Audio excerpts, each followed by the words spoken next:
Hello friends, welcome to e book point. ഇന്ന് നമ്മൾ discuss ചെയ്യാൻ പോകുന്നത് ഇമെയിലും ജിമെയിലും തമ്മിലുള്ള വ്യത്യാസത്തെക്കുറിച്ചാണ്. ഒരു സന്ദേശം അയക്കാൻ പല മെത്തേഡുകളും നാം സ്വീകരിക്കാറുണ്ട്, അല്ലേ? എഴുത്തിലൂടെ, സംസാരത്തിലൂടെ, ഇങ്ങനെ പല രീതിയിൽ നാം ഒരു മെസ്സേജ് മറ്റുള്ളവരിലേക്ക് എത്തിക്കുന്നു.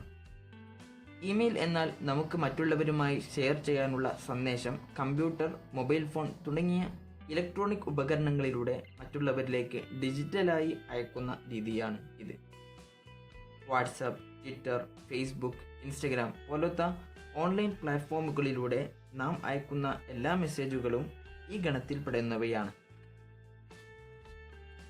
1960കളിലാണ് ഈ സംവിധാനത്തിൻ്റെ ആരംഭം കണക്കാക്കുന്നത്. ആദ്യകാലത്ത് മെസ്സേജുകൾ സ്വന്തം കമ്പ്യൂട്ടറിലേക്കോ മറ്റു ഇലക്ട്രോണിക് ഡിവൈസിലേക്കോ മാത്രമേ അയക്കാൻ സാധിച്ചിരുന്നുള്ളൂ. കൂടാതെ സന്ദേശം അയക്കുന്ന ആളും സ്വീകർത്താവും ഒരേ സമയം ഓൺലൈനിൽ ആയിരിക്കണമെന്നും ഉണ്ടായിരുന്നു.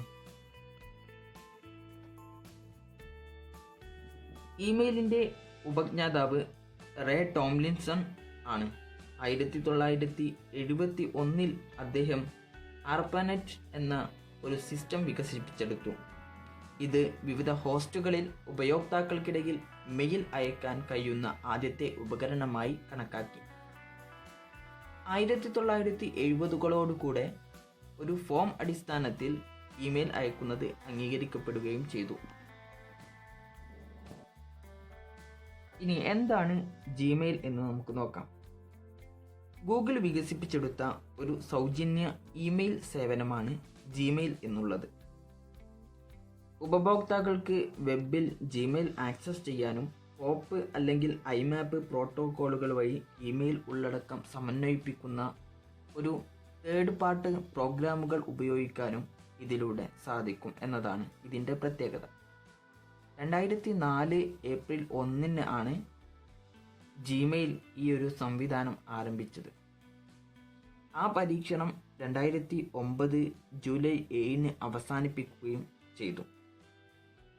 2024 ആയപ്പോഴേക്കും ലോകമെമ്പാടും വ്യാപിക്കുകയും ജിമെയിൽ അക്കൗണ്ട് തുറന്ന് 1.8 മില്യൺ ഉപഭോക്താക്കൾ അംഗമാവുകയും ചെയ്തു.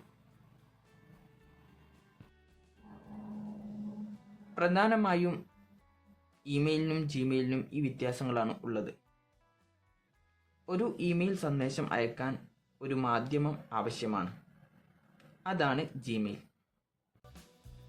നിങ്ങളുടെ SMS ഇമെയിലും സിം കാർഡ് ജിമെയിലും ആണ്. അയക്കേണ്ട വിവരങ്ങൾ ഉൾക്കൊള്ളുന്ന ഒരു SMS പോലെയാണ് ഇമെയിൽ. SMS അയക്കാൻ നിങ്ങളെ അനുവദിക്കുന്ന സിം കാർഡ് പോലെയാണ് ജിമെയിൽ.